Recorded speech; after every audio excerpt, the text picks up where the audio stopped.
Hola, bienvenidos a Armelions. Mi nombre es Melanie y seré su anfitriona en este emocionante viaje. No olvides suscribirte y dar me gusta. Comencemos.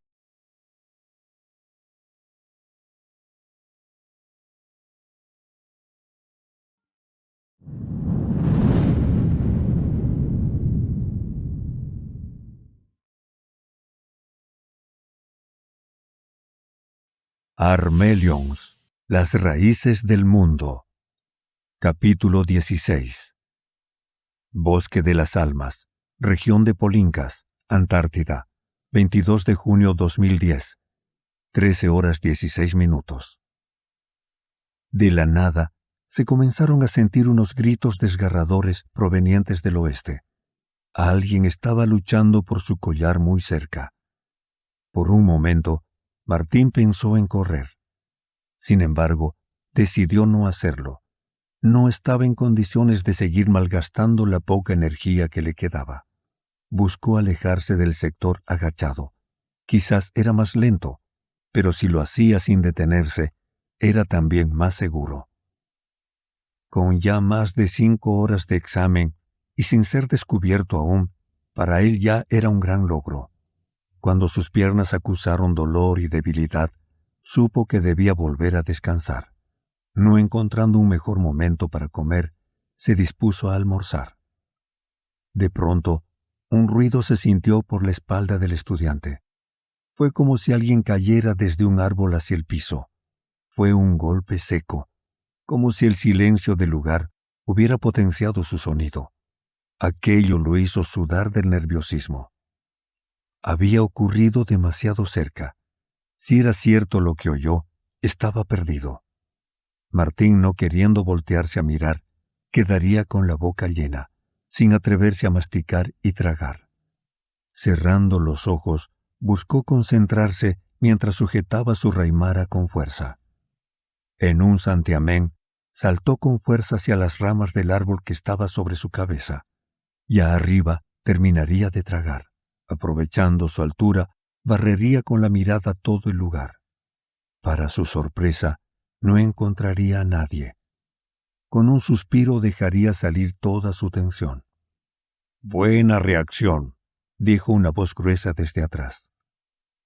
Casi al instante, y sin emitir ningún ruido, Martín iluminaría su raimara y se impulsaría hacia el árbol de al lado.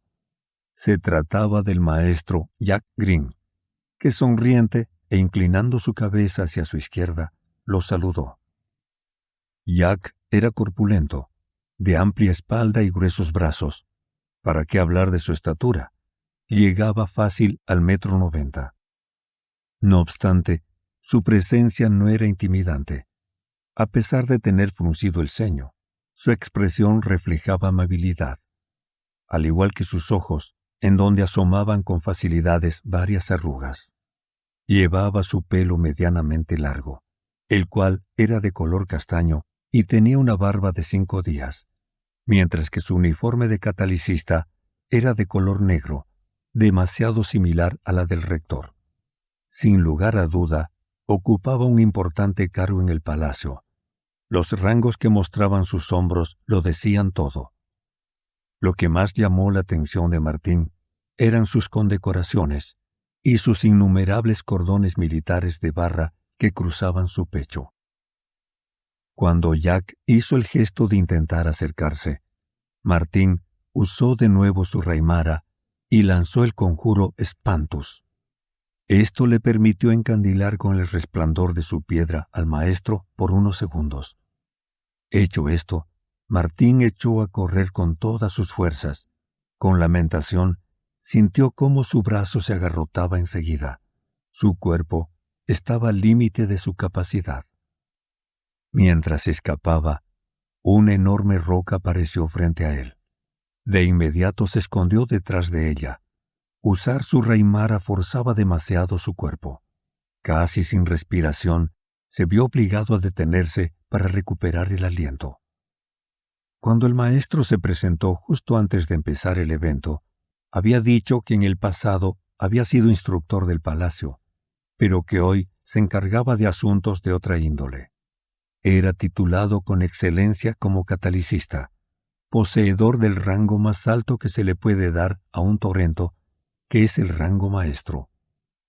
Con ironía, Martín sonrió de impotencia, pensando en cómo podría hacerle frente a alguien de semejante envergadura. «No importa dónde te ocultes», gritó el maestro como si disfrutara de la cacería.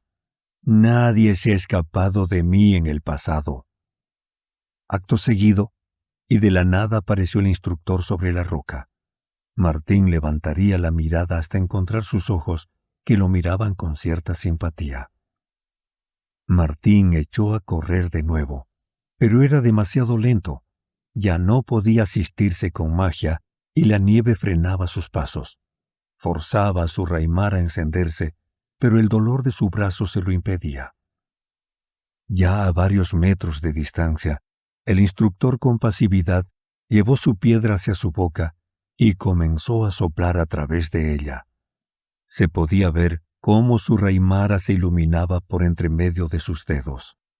Desde el otro lado de su puño, empezó a salir con rapidez una gran cantidad de viento congelado. De un segundo a otro, se generó una especie de tormenta de nieve. Martín no podía ver absolutamente nada. Solo tendió a correr sin detenerse.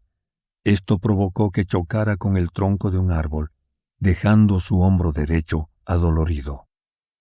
«¡Mierda!», dijo entre quejidos mientras se revolcaba en el suelo.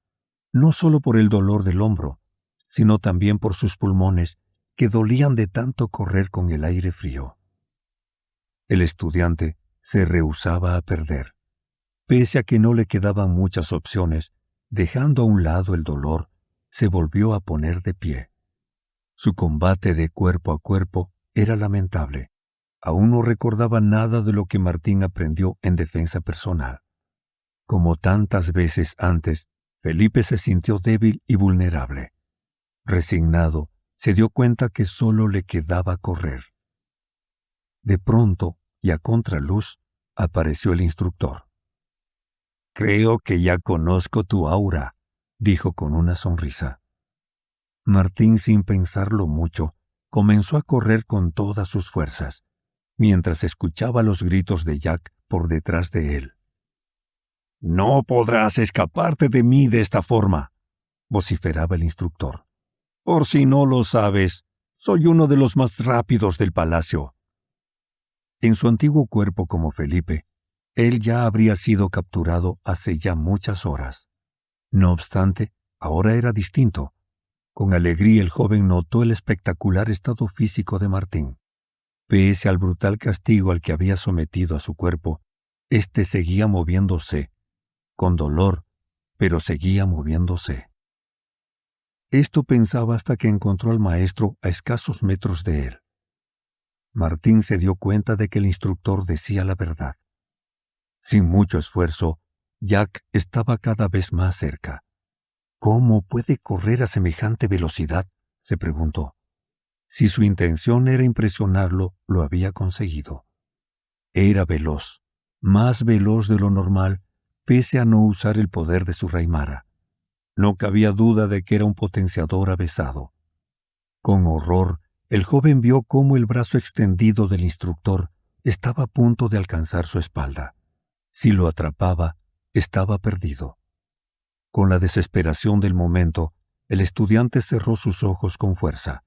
Un grito furibundo emergió de su interior.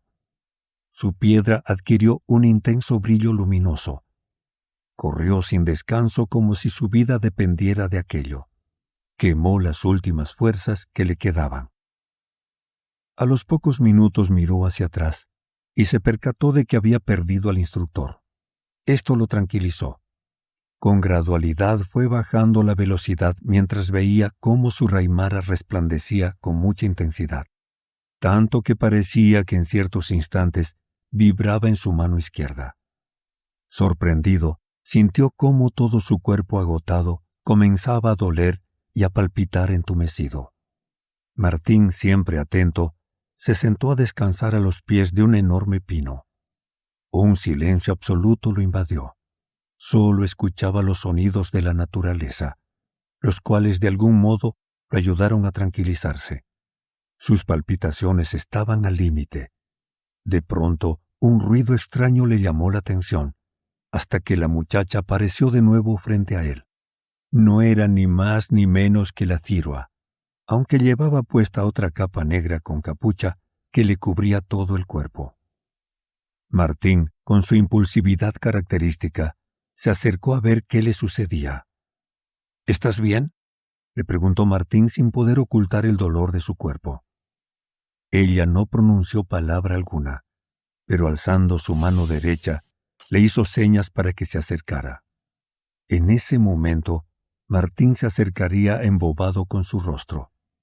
Sin previo aviso, con un movimiento súper rápido y sin darle tiempo de reacción, la Thirua le arrebató el collar que tenía en el cuello.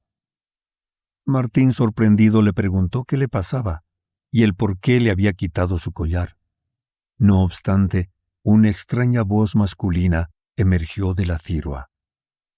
«¿Aún no te das cuenta?», le dijo mientras sonreía. En ese instante, del interior de su capa comenzó a brillar una piedra raimara. Pasmado, Martín observó cómo el rostro de la elfa empezó a deformarse. Ahí se dio cuenta de que no se trataba de ella, sino del instructor Jack Green, el cual lo engañó magistralmente. «Como siempre digo», afirmó Jack mientras se tocaba la sien con el dedo índice, «siempre es bueno tener tu cartita bajo la manga, aunque debo aceptar que jamás pensé que tendría que usarla contigo. Te presento mi habilidad única. Puedo tomar la forma de cualquier persona si me lo propongo. Algunas aún no las he desarrollado a la perfección, pero tomar la apariencia de una Thirua es para mí relativamente fácil». «¿Quiere decir que el encuentro que tuve con esa elfa era falso? ¿Era usted?» «No era yo, pero sí observé todo desde una distancia prudente», respondió con autoridad. «Me sería imposible imitar la voz de una mujer, menos la de esa chica. Solo puedo copiar el aspecto físico. Ese es el defecto de mi habilidad». «Aún así, su habilidad única es increíble», dijo Martín con alivio. «Lo sé, muchos desearían tenerla», le comentó Jack sonriendo. «Pero es imposible, ya que es algo genético, que solo me involucra a mí y a mi raimara». «¿Cómo fui tan tonto?», acotó Martín llevándose la mano a la cara avergonzado. «Ni siquiera sospeché por el cambio de vestuario». «Tú me obligaste a hacerlo», sentenció Jack golpeándole el hombro de nuevo. «No sé cómo lo hiciste, pero estaba seguro de poder alcanzarte con mi velocidad. No obstante, de la nada tu velocidad aumentó estratosféricamente. Con esa velocidad jamás hubiera podido arrebatarte el collar». «¿Siempre suele usar artimañas tan bajas como esta?», preguntó el joven masajeándose el hombro que le acababa de golpear. «Hay algo que debes de aprender, Martín», aseveró Jack desordenándole los cabellos. «Hay veces que tendrás que hacer lo que se debe hacer para conseguir tu misión, ya sea para proteger a alguien en especial o bien por tu propia supervivencia. Si es correcto lo que haces o no, eso queda en un segundo plano. Lo importante aquí es el objetivo final». Martín, sin poder creer lo que escuchaba, se sintió violentado. Se dio cuenta de que todo lo vivido con aquella elfa le había jugado en contra en esa oportunidad.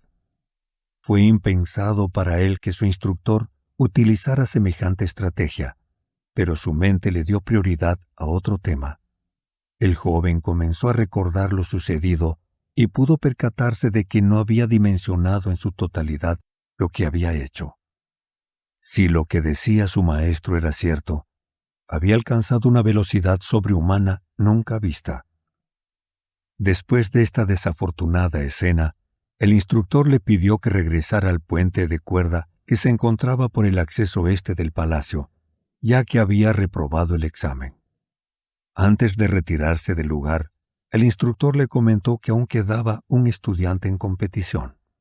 Sin revelarle su identidad, se fue en su búsqueda.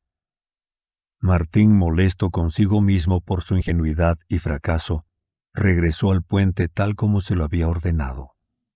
Al llegar, se percató que todos estaban sin sus collares. Su sorpresa fue mayor cuando notó que el único que faltaba era Denis. El Rivadeneira pasearía su mirada por todo el lugar.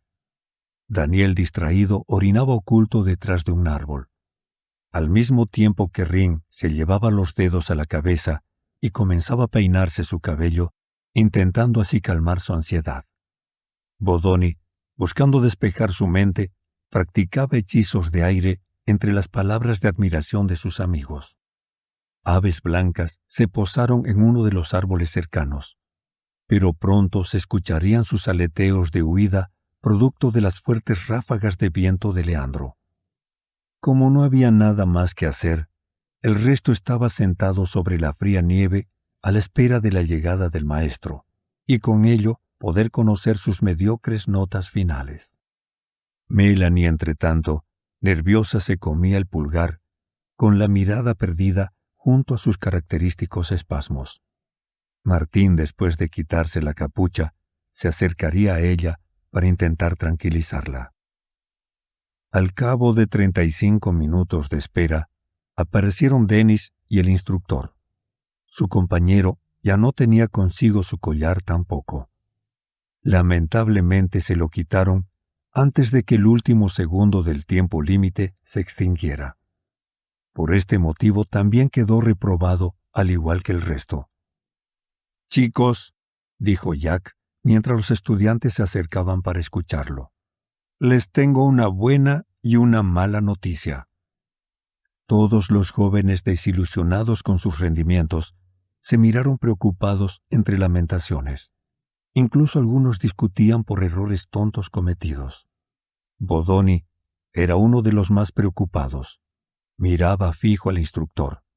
Se encontraba parado justo al frente de él, inerte, concentrando toda su atención, esperando con ansiedad sus fatídicas palabras, como si fuera un perro rabioso que está a punto de atacar. El clima era de tensión, y no era para menos. Según las palabras del maestro, a partir de ese día, los mal evaluados no podrían seguir su sueño de convertirse en catalicistas. «La mala noticia es que ninguno de ustedes logró aprobar el examen final», exclamó Jack con seriedad, «lo cual me deja triste, pero era un resultado que esperaba desde un principio. Su nivel de magia aún es básico. De todos los años que llevo haciendo este examen, nadie lo ha aprobado. Así que no se sientan mal. El objetivo principal de la evaluación era que tomaran conciencia de lo débiles que son en estos momentos. Además, quería saber cuánto habían aprendido de la instrucción de mi colega Damián y qué tan bien conocían este bosque. Me voy satisfecho, me divertí, y eso es bueno». «¿Qué broma es esta?», interrumpió exaltado Bodoni, mientras se desajustaba su bufanda roja. «La idea era que lucháramos entre nosotros, no que usted nos quitara los collares». «Desde un principio les dije que participaría», mencionó Green con sus ojos entreabiertos, desafiándolo. «Si hubieras sido más listo, habrías deducido antes de qué trataba mi evaluación». Bodoni, sin decir nada, desviaría su mirada ofuscada. «Los 8 peor evaluados son», reveló el instructor levantando su dedo índice, «Daniela Runátegui, Adrina Mávil, Francisca Castillo, Denis Olivier, Annie Abatelli, Albertino Cabula, Bono Gadini y Leandro Bodoni». «¿Pero qué dice?», argumentó Bodoni sacudiendo el brazo. «Está loco. Yo soy el que tiene las mejores calificaciones del grupo». «Si bien era un examen individual», contestó Jack arqueando las cejas, «hay veces en donde hay que romper las reglas con tal de salvar a un amigo». «Esto es inaceptable», aseguró el italiano entre dientes. «Solo tomé la decisión más lógica». Si bien la mayoría de los mal evaluados eran seguidores de Leandro, la inclusión de Denis golpeó fuerte en el grupo de Martín. El francés, muy afectado, miraba al suelo con la mirada perdida. «¿Hasta aquí he llegado?», comentó Denis encogiéndose de hombros. Dependiendo de su nota, quizá pueda caer al grupo de los rechazados. «Tranquilo, tú fuiste el último en ser pillado», debatió Melanie en voz baja. «Estoy segura de que tu rendimiento no bajará del 50%. Fue el último, pero también el más torpe», dijo Jack sin compasión alguna. Melanie, sorprendida por el sensible oído del maestro, solo tendió a acariciar la espalda de su amigo, intentando tranquilizarlo. Alejandro, que estaba a su lado, también se veía preocupado. A pesar de que aún desconfiaba de él, jamás deseó su salida del palacio, menos de esta forma tan repentina. Martín, en cambio, que le tenía un cariño muy especial, no podía disimular su aflicción. Después de todo, gracias a la perseverancia de Denis, había podido convertirse en catalicista. Luego de unos segundos de silencio, el instructor prosiguió. «Ahora la buena noticia es que ninguno de ustedes abandonará el palacio. Pero no se relajen, que mis notas serán severas y tendrán que recuperarlas si quieren seguir estudiando catalicismo. Los 8 peores evaluados sabrán de mí más adelante. Por este motivo espero que crezcan y sigan mejorando sus falencias». Suspiros de alivio y sonrisas aparecieron en el grupo de estudiantes. Algunas jóvenes se tapaban la boca, otras se abrazaban. Los chicos de igual modo se veían felices. Por su parte, Bodoni, aunque intentó disimular su alegría, de igual modo se le notó la satisfacción en el rostro. «La verdad es que algunos me hicieron transpirar por unos instantes», finalizó Jack Green sonriendo. «Algunos me obligaron incluso a usar hechizos especiales. Por ahí vi unos espantos, unos Bolt, unos My Mets Control, entre otras cosas. En particular, debo confesar que me costó mucho quitarle el collar a Melanie. No sé cómo lo hacía, pero me dio la impresión de que se adelantaba a mis movimientos. Además, sus bolts eran poderosos. Eso me da indicios de que se convertirá en una gran catalicista». No solo Martín se giraría a mirar a Melanie sorprendido. Incluso Bodoni no podía ocultar su sorpresa. Todos sabían que Melanie era una especialista. Aún así, que pudiera dominar un hechizo tan complejo como el Bolt en tan pocos meses era algo impresionante. «Sin más que decir, les doy mis felicitaciones a ella y a todos», finalizó el maestro alzando las manos. «Éxito en lo que se les viene». Melanie, avergonzada por las palabras del instructor, le agradeció sus dichos con una tierna sonrisa, mientras recibía el reconocimiento de Martín y sus amigos. Un día que se vislumbraba oscuro, amaneció al final como por arte de magia, para así convertirse luego en un esplendoroso día, el cual los dejó lleno de anécdotas y experiencias valiosas, en especial para el grupo de Martín, que gracias a todo lo vivido, su amistad se terminó por fortalecer mucho más. Durante la cena, se les informó a todos los estudiantes que los 2 días siguientes serían de descanso, en compensación a la dura jornada que tuvieron que vivir en el Bosque de las Almas. Martín aprovecharía esos días para estar con su hermano, sin saber que una trascendental información le sería revelada. Gracias por llegar hasta aquí, espero que hayas disfrutado tu visita. Si es así, no olvides suscribirte y dar me gusta. Nos vemos.